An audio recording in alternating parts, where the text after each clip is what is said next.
Good morning. Here we are in Anaheim for the NAMM show, and we're at the Denny's restaurant having a delicious breakfast. And I happen to have with me the band Black Raven. My name is Daniel Hicks. I played Native American flute in the band Black Raven and part of the Hicks family. Wanted to say I'm very proud of my father and you, Paula, for being there by his side.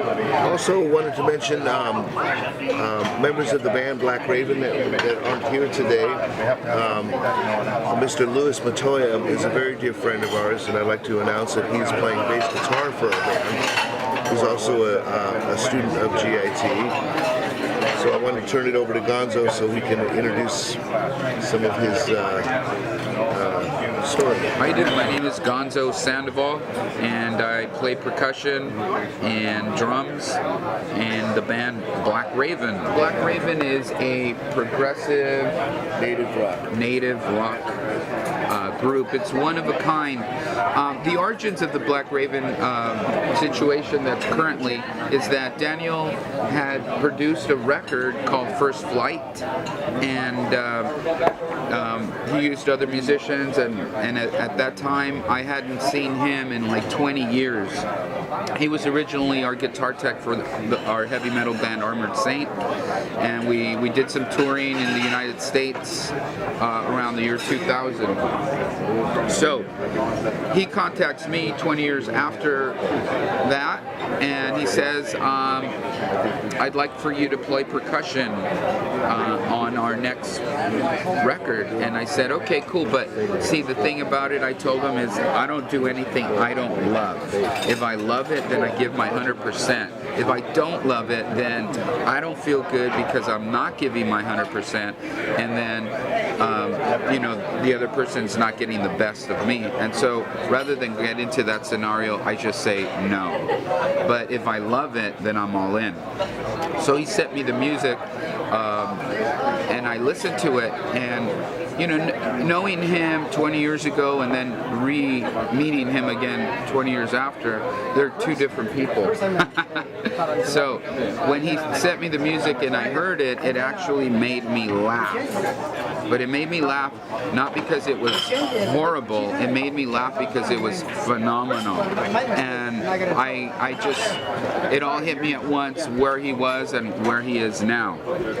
So with that in mind, I loved the music, and I said yes to doing a Black Raven record, and that's where it all began. We pulled it off. Also, when I first originally listened to the First Flight Black Raven record, which is the record that Daniel made on his own, and I agreed to do the record, I did have a couple of conditions. Number one, as I said, it's going to be a blend of American Indian flute and rock and roll. We're going to feature the American Indian flute and the lead guitar of my brother. And the other condition is it has to have an infectious rhythmic element on the underside. And the most important thing is that the intention of the music has to carry a healing quality so that we can drop a little bit of medicine in this world to help heal the human condition. If we can drop that into a person by just listening to music and have them take steps towards their own spirituality, whatever that may be, it's what we need in this world, and that's why the intention of was set.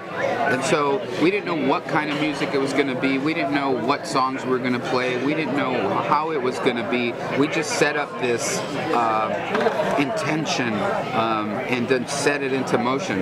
But through that is when we realized, hey, we want to help heal other people, but we need to heal ourselves. And everybody, when they look at themselves, it's easier to say, well, they need help. But it's not so easy to say, I need help. but that's where it all begins. So we started to look within so that we could help heal ourselves, so then therefore be a transistor for the light of God to shine through us, through the music, and help other people. And that's the message, that's the intention. So have some fun, listen to some Black Raven, and get into it. So Gonzo, how did you, reflecting back, how did you get your start in music? As a youngster or later in life, or what got you started? Musically, it's quite funny because I always looked at music as a hobby, because I was academically inclined. I was more like math and science. I wanted to be a doctor and just get into that world. And music was fun for me, so I always kind of kept it on the side. Yeah, a little practice here, a little practice there. But as life has it, by the time we were 19, we got signed to Chrysalis Records with our band Armored Saint. So we were very young, very inexperienced as to the world of music and the world of touring, the world of recording, and the world of business. It was just all new to us. So we made a lot of mistakes, but at the same time, through those mistakes and through the adversity that we experienced, we are where we are. And I'm very thankful and grateful for all that has been put in our paths. Now, Philip, how about you? How did you get your start in music? What age, and how did it materialize? How did you? Well, I was in high school, and my brother Joey, wanted to get into a band battle of the bands. Actually, it was a talent contest at high school, and I didn't want to be left out. So I I don't know how to play anything, so I just kind of picked up the guitar. But I had played the guitar when I was 8 years old for like a week, because my mom and dad used to do a choir at church. So when they were doing choir, there was a guitar teacher there, and what were we gonna do there? So might as well take a guitar lesson. So that's where I first picked it up when I was at 8, but it was only for a week. But then when I was like 15 and wanted to be in a talent show, that's where I started picking it up, and it got a little more serious after that. And how'd you do in the talent show? We won. We won. Phil called me up and says, "Did you just book us at the Whiskey?" And we never played together before. So it was like, he was panicking. Like, what are your flutes like? What key are they in? What mode do they play in? Can you do this? Can you do that? He had no idea what really was going on. So we booked it. We had one rehearsal and pulled off a 30-minute set. Yeah, I remember also when I was going to play with Daniel Hicks for the first time, there was the San Diego Music Festival, and he's like, "Well, we'll just rehearse in the hotel room before the gig." I'm like, "Okay, I've never played with them. I don't know the music," and so we got into one of the rooms there, set up, and we played for like 4 hours, and then we went and we did the gig, and it was awesome. San Diego Music Street Festival. Yeah, it was cool. But that was the first gig. So, Danny, as a non-Native American Indian, what inspired you to start playing that style of flute, playing the flute? That's a good story. That's a good question. My aunt, Cat Little Creek, I called her on the phone in 1997, 1996, just to check in with her, and I was just getting off the road with the Eagles on the Hell Freezes Over tour in Los Angeles and having a great time, but I was ready for a change and ready for a shift. So I called my aunt up and she says, "You're going to start playing the Native American flute." I had no idea what she was talking about, but I followed her direction. And almost 20 years later, I'm playing professionally and enjoying it. It's a blast. Bringing these traditional instruments to the mainstream is our intention. And it's very important that people understand some of this original music from our indigenous people. So I'd like to celebrate that and put a good record out with my brothers and most importantly heal what's around us. But through Gonzo and mine's reflection of making this record, the universal law says that before you heal others, you have to heal yourself. And that's what we've been working on and been through. So I just wanted to mention that about our music is really significant. It's about the healing of ourselves and healing of others. And that's my message. I wanted to say a couple things about how we met. Louis Matoyer, we actually met at the reunion now about a year ago, and Daniel introduced me to him, and we connected right away. He's got a really soft-spoken, big heart vibe about him, and we hit it on right away. I knew that we would be playing music, so recently we invited him over to jam with us and just to play music. And he's going to play bass with Black Raven, but he's just a fantastic guitar player. That's what he does, a la Jimi Hendrix style.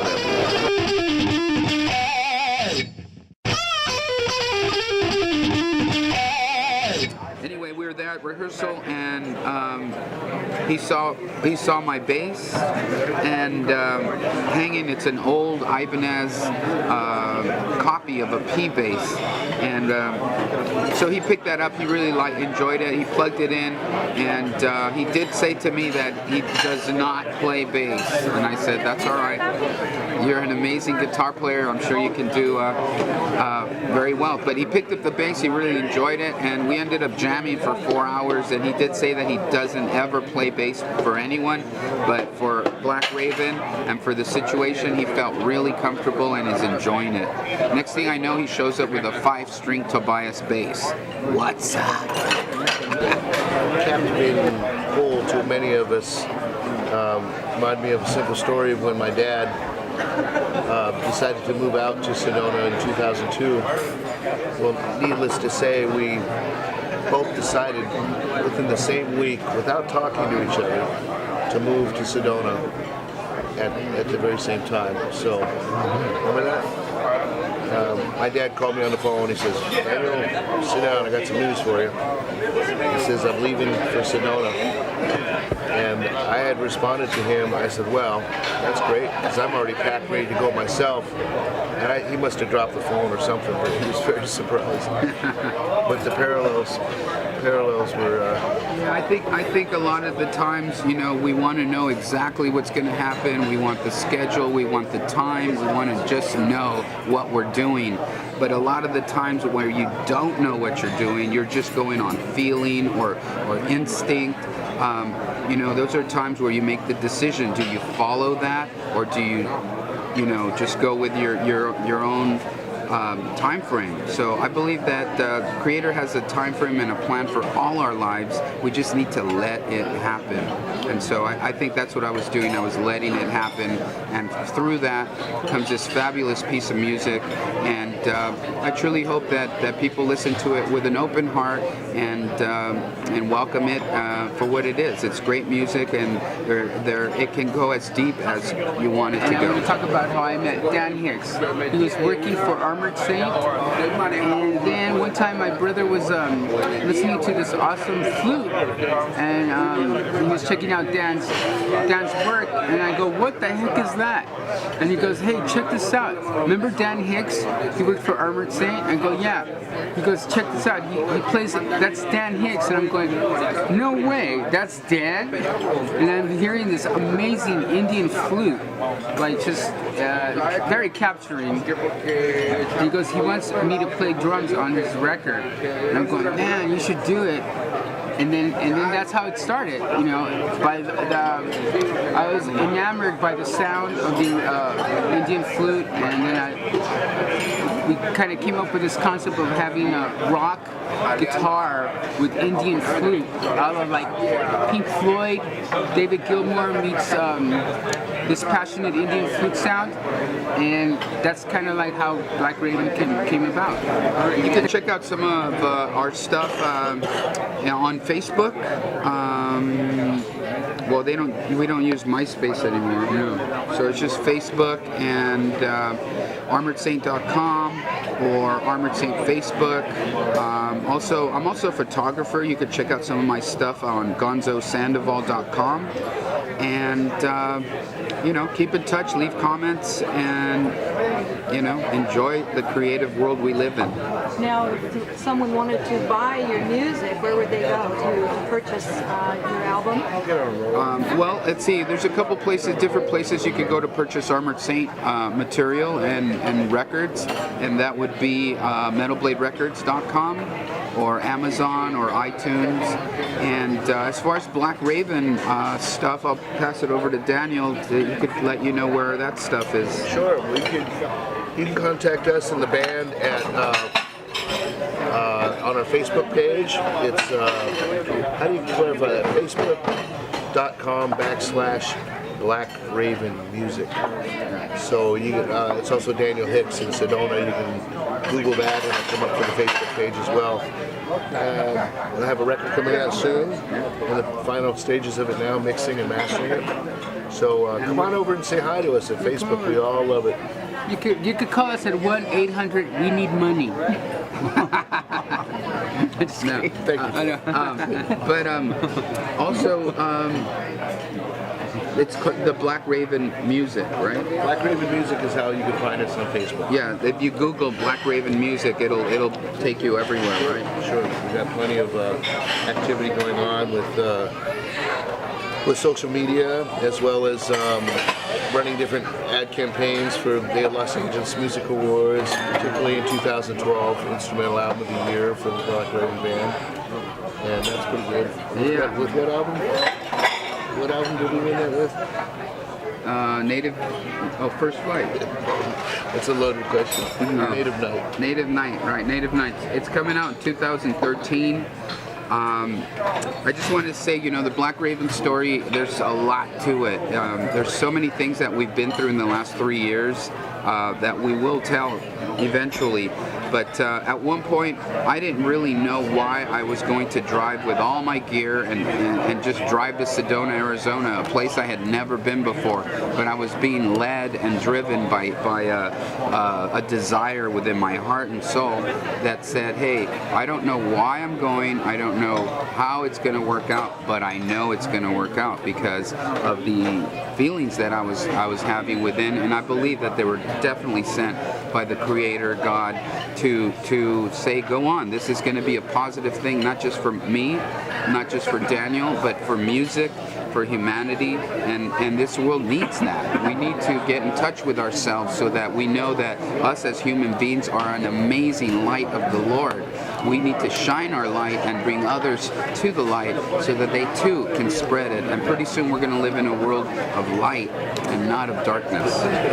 Okay, so we're winding up our interview with Black Raven. And I have to say, fellows, they're on the other side of the table, so you can't see them right now. I'm really impressed with the depth and the profoundness and the spirituality of your message. Very mystical, and I'm just impressed. Which means your music is that message, is what I'm getting from you. And I can't wait to hear the new album. So we want to say goodbye to Black Raven, and we're headed for the NAMM show now. Today we got more things to do. Anyhow, gentlemen, thank you so much for coming. Appreciate it. Thank you, Pat. Love you all. Thank you. Love you too. We'll see you soon. All right, thank you. Bye-bye.